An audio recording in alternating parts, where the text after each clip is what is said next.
ಎಲ್ಲರಿಗೂ ನಮಸ್ಕಾರ. Welcome to Mind Spark YouTube channel.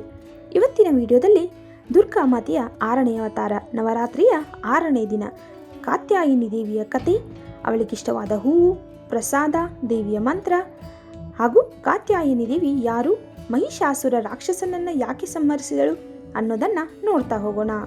ಇವತ್ತಿನ ದಿನ ನಾವು ಬೂದು ಬಣ್ಣದ ಬಟ್ಟೆಯನ್ನು ಧರಿಸಿ ದೇವಿಗೆ ಚೆಂಡು ಹೂ, ಕಮಲದ ಹೂಗಳಿಂದ ಅಲಂಕರಿಸಬೇಕು.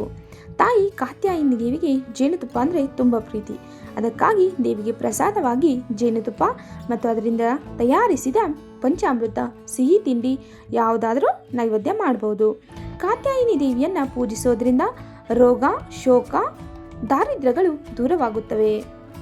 ದೇವಿಯ ಶ್ಲೋಕ: ಚಂದ್ರಹಾಸೋಜ್ವಲಕರ ಶಾರ್ದೂಲವರ ವಾಹನ ಕಾತ್ಯಾಯನಿ ಶುಭಂ ದತ್ಯಾ ದೇವಿ ದಾನವಘಾತಿನಿ. ಓಂ ದೇವಿ ಕಾತ್ಯಾಯಿನೇ ನಮಃ. ಯಾ ದೇವಿ ಸರ್ವಭೂತೇಷು ಮಾ ಕಾತ್ಯಾಯಿನಿ ರೂಪೇಣ ಸಂಸ್ಥಿತಾ.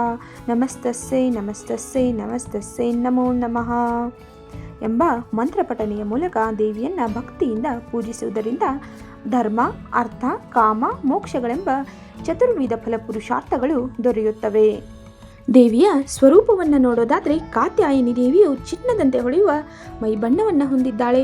ಆಕೆಯ ಒಂದು ಕೈಯಲ್ಲಿ ಖಡ್ಗ, ಇನ್ನೊಂದು ಕೈಯಲ್ಲಿ ಕಮಲದ ಹೂವಿದೆ. ಆಕೆಯ ಬಲಗೈಗಳು ಅಭಯ ಮುದ್ರೆ ಮತ್ತು ವರ ಮುದ್ರೆಯನ್ನು ತೋರಿಸುತ್ತವೆ. ಸಿಂಹವು ಇವಳ ವಾಹನವಾಗಿದೆ. ಹಾಗಾದರೆ ಕಾತ್ಯಾಯಿನಿ ದೇವಿ ಯಾರು, ಅವಳ ಕಥೆ ಏನು ಅನ್ನೋದನ್ನು ನೋಡ್ತಾ ಹೋಗೋಣ. ಕಾತ್ಯಾಯನ ಅನ್ನೋ ಮಹರ್ಷಿ ಘೋರವಾದ ತಪಸ್ಸನ್ನ ಮಾಡಿ ಜಗನ್ಮಾತೆಯನ್ನ ಸಾಕ್ಷಾತ್ಕಾರ ಮಾಡ್ಕೊತಾರೆ. ಆಗ ಅವರು ಕೇಳುವ ವರ ಏನಂದ್ರೆ, ಅಮ್ಮ ಜಗನ್ಮಾತೆ, ನೀನು ನನ್ನ ಮಗಳಾಗಿ ಬಾ, ನನ್ನಲ್ಲಿ ಜನಿಸು ಅಂದಾಗ ತಾಯಿ ತಥಾಸ್ತು ಅಂತ ಹೇಳ್ತಾರೆ. ದೇವಿ ಸಕಾಲಕ್ಕಾಗಿ ಕಾಯ್ತಾರೆ. ಒಂದಾನೊಂದು ಕಲ್ಪದಲ್ಲಿ ಹೀಗೆ ಮಹಿಷಾಸುರ ಎಂಬ ಭಯಂಕರವಾದ ರಾಕ್ಷಸ ಹುಟ್ಟುತ್ತಾನೆ. ಅವನ ತಾಯಿ ಮಹಿಷರೂಪಿಣಿ, ಅವನ ತಂದೆ ರಾಕ್ಷಸ ಸ್ವರೂಪ. ರಾಕ್ಷಸರ ಕ್ರೌರ್ಯವು ಮತ್ತು ಮಾಹಿಷ ರೂಪದ ಜಾಡ್ಯವು ಎರಡೂ ಸೇರಿ ಅವನು ತುಂಬ ಹಠಮಾರಿಯಾಗಿರ್ತಾನೆ, ಕ್ರೂರಿಯಾಗಿರ್ತಾನೆ, ತಾಮಸಿಕ ಗುಣವುಳ್ಳವನಾಗಿರ್ತಾನೆ, ಮಹಾಕಾಮುಕನಾಗಿರ್ತಾನೆ. ಇಂಥ ಮಹಿಷಾಸುರ ಎಲ್ಲ ಲೋಕಗಳಲ್ಲಿ ಉಪಟಳವನ್ನು ಮಾಡ್ತಾ ಇದ್ದ. ರಾಕ್ಷಸರ ಸ್ವಭಾವ ಏನಂದರೆ, ನಮ್ಮ ಪ್ರಯತ್ನದಿಂದ, ಉದ್ಯೋಗದಿಂದ, ಶ್ರಮದಿಂದ ನಮಗೆ ಏನು ದಕ್ಕತ್ತಲ್ಲ, ಭಗವಂತ ತಾನಾಗಿ ಏನು ಕೊಡ್ತಾನಲ್ವ ಅದರಲ್ಲಿ ಸಂತೋಷ ಪಡುವಂಥದ್ದು ಧರ್ಮವಾದರೆ ನಾವು ಕಷ್ಟಪಟ್ಟು ದುಡಿಯೋದಿಲ್ಲ, ಇನ್ನೊಬ್ಬರದು ಕಿತ್ಕೊಂಡು ಹಾಳು ಮಾಡೋದು, ಇದು ರಾಕ್ಷಸಿಯ ಗುಣದ ಸ್ವಭಾವ.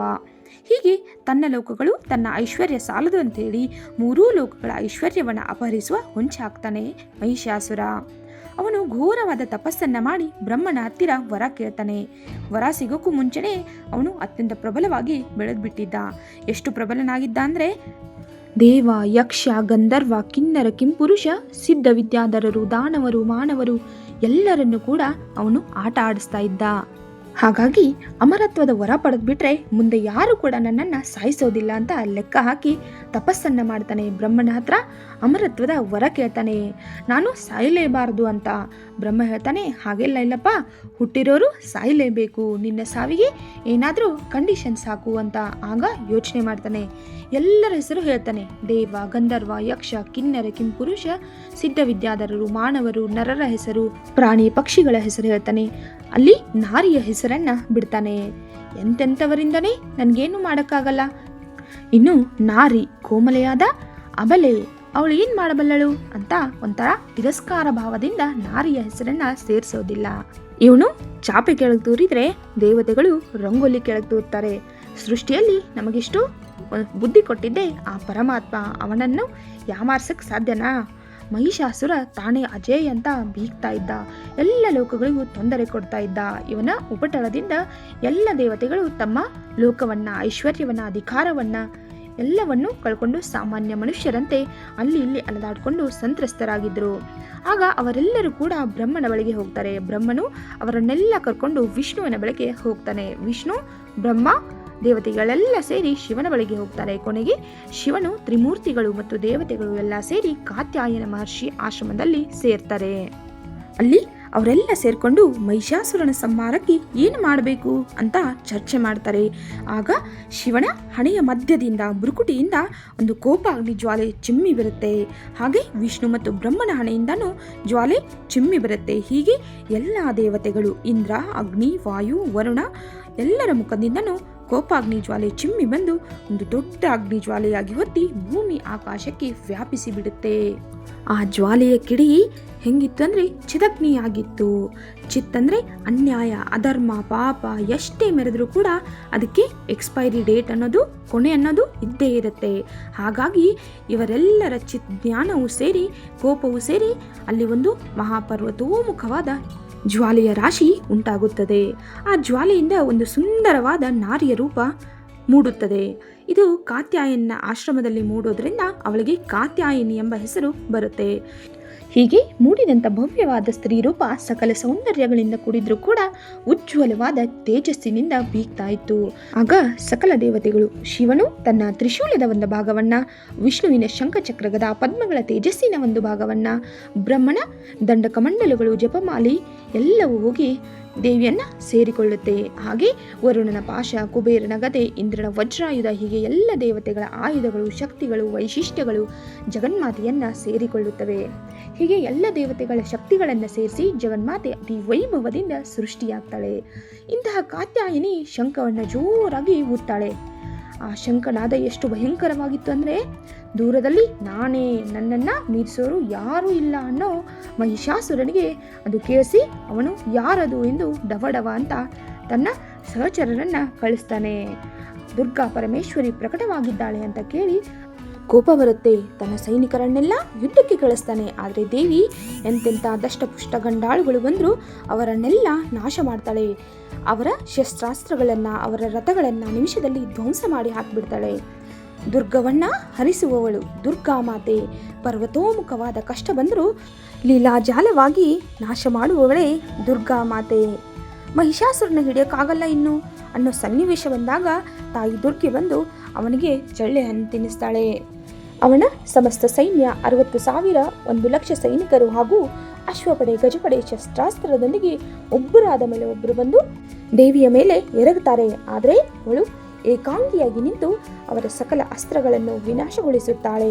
ಕೆಲವರನ್ನ ತನ್ನ ಕಾಲ್ತುಳಿತದಿಂದ, ಕೆಲವರನ್ನ ಗದ ಪ್ರಹಾರದಿಂದ, ಕೆಲವರನ್ನ ತನ್ನ ಮಂತ್ರಶಕ್ತಿಯಿಂದ ನಾಶ ಮಾಡಿ ಸತ್ತ ದೇಹಗಳ ಮೇಲೆ ಜಗನ್ಮಾತೆಯ ಕೇಸರಿ ಸಿಂಹ ಓಡಾಡಿಕೊಂಡು ತಿಂದು ತೇಗ್ತಾ ಇರುತ್ತೆ. ಇಂತಹ ಭಯಂಕರ ಜಗನ್ಮಾತೆಯ ರೂಪವನ್ನು ನಾವು ದುರ್ಗಾ ಸಪ್ತಸತಿಯಲ್ಲಿ ನೋಡ್ತೀವಿ. ಸಮಸ್ತ ಸೈನ್ಯ ನಾಶವಾದಾಗ ಮಹಿಷಾಸುರನೇ ಬರ್ತಾನೆ. ಅವನಿಗೆ ನಂಬಕ್ಕಾಗಲ್ಲ. ಯಕಶ್ಚಿತ ಸ್ತ್ರೀಯೊಬ್ಬಳು ಇದನ್ನೆಲ್ಲ ಮಾಡಿದ್ಲು ಅಂತಾನೆ. ಅವನು ಎರಗಿ ಬೀಳ್ತಾನೆ. ಆದರೆ ದುರ್ಗಾ ಮಾತೆ ಲೀಲಾಜಾಲವಾಗಿ ಸೆದೆಬಿಡಿತಾಳೆ. ಇವರಿಬ್ಬರ ಮಧ್ಯೆ ಭಯಂಕರವಾದ ಯುದ್ಧ ನಡೆಯುತ್ತೆ. ಮಹಿಷಾಸುರ ತನ್ನ ಮಾಯಾಶಕ್ತಿ, ತಾಮಸ ಶಕ್ತಿ, ಅಸ್ತ್ರ ಶಸ್ತ್ರಗಳನ್ನು ಯಥೇಚ್ಛವಾಗಿ ಬೆಳೆಸ್ತಾನೆ. ಆದರೆ ಜಗನ್ಮಾತೆ ಎಲ್ಲವನ್ನೂ ಲೀಲಾಜಾಲವಾಗಿ ಸರ್ವನಾಶ ಮಾಡಿಬಿಡ್ತಾಳೆ. ಅವನು ಒಮ್ಮೆ ಮಹಿಷನ ರೂಪ ಧರಿಸ್ತಾನೆ, ಒಮ್ಮೆ ಆನೆಯ ರೂಪ ಧರಿಸ್ತಾನೆ, ಸಿಂಹದ ರೂಪ ಧರಿಸ್ತಾನೆ, ಮನುಷ್ಯ ರೂಪ, ಮತ್ತೊಮ್ಮೆ ತನ್ನ ರಾಕ್ಷಸಿ ರೂಪವನ್ನು ಧರಿಸ್ತಾನೆ. ಆದರೆ ದೇವಿ ಎಲ್ಲ ರೂಪಗಳನ್ನು ನಾಶ ಮಾಡ್ತಾಳೆ. ಕೊನೆಗೆ ಸಂಧಿಕಾಲ ಬರುತ್ತೆ. ನವರಾತ್ರಿಗಳ ಅಷ್ಟಮಿ, ನವಮಿಗಳ ಸಾಯಂಕಾಲದಲ್ಲಿ ಮಹಿಷಾಸುರನನ್ನು ನೆಲಕ್ಕೆ ಬೀಳಿಸಿ ಅವನ ಎದೆ ಮೇಲೆ ತುಳಿದು ನಿಂತು ತ್ರಿಶೂಲದಿಂದ ಅವನನ್ನು ಇರಿತಾಳೆ. ಅವನಿನ್ನೇನು ತನ್ನ ಮಾನುಷ ರೂಪ ಬಿಟ್ಟು ರಾಕ್ಷಸ ರೂಪಕ್ಕೆ ಬರ್ತಾ ಇರುವಾಗ ಅವನ ಎದೆಗೆ ಜೋರಾಗಿ ತನ್ನ ತ್ರಿಶೂಲದಿಂದ ಇರಿದು ಬಿಡುತ್ತಾಳೆ. ಹೀಗೆ ಭಯಂಕರವಾದ ತಾಮಸಿ, ರಾಕ್ಷಸಿ ಶಕ್ತಿ ಎಂದು ನಾಶವಾಗಿ ಬಿಡುತ್ತೆ. ಹೀಗೆ ಕಾತ್ಯಾಯನ ಆಶ್ರಮದಲ್ಲಿ ಹುಟ್ಟಿದ ದೇವಿ ಮಹಿಷಾಸುರನನ್ನು ಕೊಂದು ಮಹಿಷಾಸುರ ಮರ್ದಿನಿಯಾಗ್ತಾಳೆ. ಸ್ವಾಮಿ ವಿವೇಕಾನಂದರು ಹೇಳ್ತಾರೆ, ಗೌರಿಯನ್ನು ಪೂಜಿಸುವಂತೆ ಕಾಳಿಯನ್ನು ಪೂಜಿಸಬೇಕು ಅಂತ. ಸೌಮ್ಯ ಗೌರಿಯಾಗಿರಬಲ್ಲವಳು ಚಂಡಿ, ಚಾಮುಂಡಿ, ಕಾತ್ಯಾಯನಿನೂ ಕೂಡ ಆಗಬಲ್ಲಳು. ಜಗತ್ತಿಗೆ ಹಿತವನ್ನು ಸಾಧಿಸಬಲ್ಲಳು ಅನ್ನೋದನ್ನು ಈ ಅದ್ಭುತವಾದ ಕಥೆಯಿಂದ ನಾವು ತಿಳಿದುಕೊಳ್ಬೋದು. ಇಂಥ ದುರ್ಗಾ ಪರಮೇಶ್ವರಿಯನ್ನು ಎಲ್ಲ ದೇವತೆಗಳು ಪುಷ್ಪವೃಷ್ಟಿ ಮಾಡಿ ಜಯಘೋಷ ಮಾಡಿ ಸ್ತುತಿ ಮಾಡ್ತಾರೆ. ಆಗ ದೇವಿ ಹೇಳ್ತಾಳೆ, ನನಗೆ ಸಂತೋಷ ಆಯಿತು. ನಾನು ನನ್ನ ಮೂಲ ರೂಪದಲ್ಲಿ ಅಂತರ್ಧಾನವಾಗಿರ್ತೀನಿ. ನಿಮಗೆ ಯಾವಾಗಲೇ ಕಷ್ಟ ಬಂದರೂ ನನ್ನನ್ನು ಸ್ಮರಿಸಿ, ನಾನು ನಿಮಗೆ ಬಂದು ಅಭಯವನ್ನು ಕೊಡ್ತೀನಿ, ರಕ್ಷಣೆ ಕೊಡ್ತೀನಿ ಅಂತ ಹೇಳಿ ಅಂತರ್ಧಾನವನ್ನು ಹೊಂದ್ತಾಳೆ. ಹಾಗಾದರೆ ಈ ವಿಡಿಯೋ ನಿಮಗೆ ಇಷ್ಟ ಆಗಿತ್ತು ಅಂದರೆ ನಮ್ಮ ಚಾನಲ್ನ ಲೈಕ್ ಮಾಡಿ, ಶೇರ್ ಮಾಡಿ, ಸಬ್ಸ್ಕ್ರೈಬ್ ಮಾಡೋದನ್ನು ಮರಿಬೇಡಿ. ಮತ್ತು ಕಾತ್ಯಾಯಿನಿ ದೇವಿಯ ಕತೆ ಹೇಗಿತ್ತು ಅನ್ನೋದನ್ನು ಕಮೆಂಟ್ ಮಾಡಿ. ದೇವಿಯ ಮುಂದಿನ ಅವತಾರದೊಂದಿಗೆ ಮುಂದಿನ ವಿಡಿಯೋದಲ್ಲಿ ಸಿಗೋಣ. Thank you for watching.